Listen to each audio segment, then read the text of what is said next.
Hello, Professor. This is Veronica Hernandez for EDAD 606, and this is my reflective video number 3. And on this occasion, we read Mayat's article about conflict. And one of the questions that was posed was if we have had manipulative people work in our workplaces, and how has our leader managed it? And just recently, I've gone through a couple of things due to a manipulative person, unfortunately. Both our superintendent, assistant superintendent, our curriculum director, and our human resource person decided that it would be best if they moved the EL coordinator to a different position. But when they told her that she was moving, they really didn't communicate to her any of the reasons for the movement. Then when she found out that they had actually moved her, she started calling the county.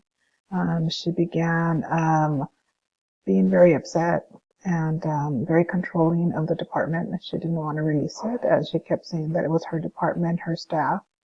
And I feel that, unfortunately, we lost our superintendent and our assistant superintendent to go to different schools, different places. So when they left, we were basically left without knowing exactly what the process was. So one of the board members decided that it would be best if that person was just given a time of transition where they could transition to their new job and transition the EL coordinating part over to me. And so at the beginning it was a little stressful because she wasn't very happy with having to provide me information.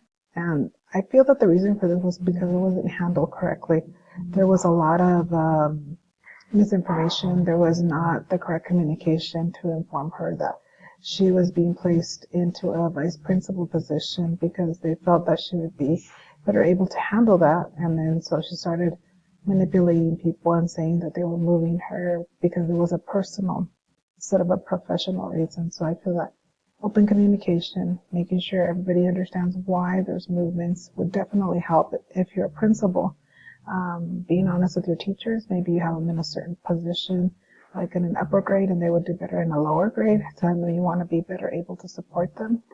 I think that would be a better option than sort of just saying, well, we're just moving you, or not really having that open communication and trust. And I really believe that with many employees, it's the best way, so they don't come to say that it's a personal reason, and you avoid all these conflicts. And having open communication is key in most jobs that I've seen. After looking at Mayat's tips, which one was the easiest one for me? Well, I would say that going along with what I'm talking about, defining acceptable behavior. I know right now I'm in charge of the EL department, and I've just had to say, you know what, these are the items and the norms that we're going to abide by, and I'm going to put up my expectation out for you. And if you're comfortable with it, you're going to let me know. And if you're not comfortable with something, please let me know. But I really think that telling them what is acceptable, what do you want, what is not acceptable for you or for the staff. Setting that out is very, very, very important in my opinion. So that's probably what I would do, even at a school as a principal.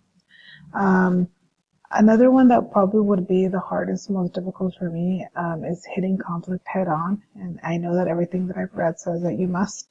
So I'm working on it, but I'm conscientious of it. I'd rather be honest with myself and work on it during this time that I'm doing the admin program. Start building my self-esteem, building my voice as a woman to say, you know what, I'm coming to you with this problem and we need to talk about it. We need to deal with it.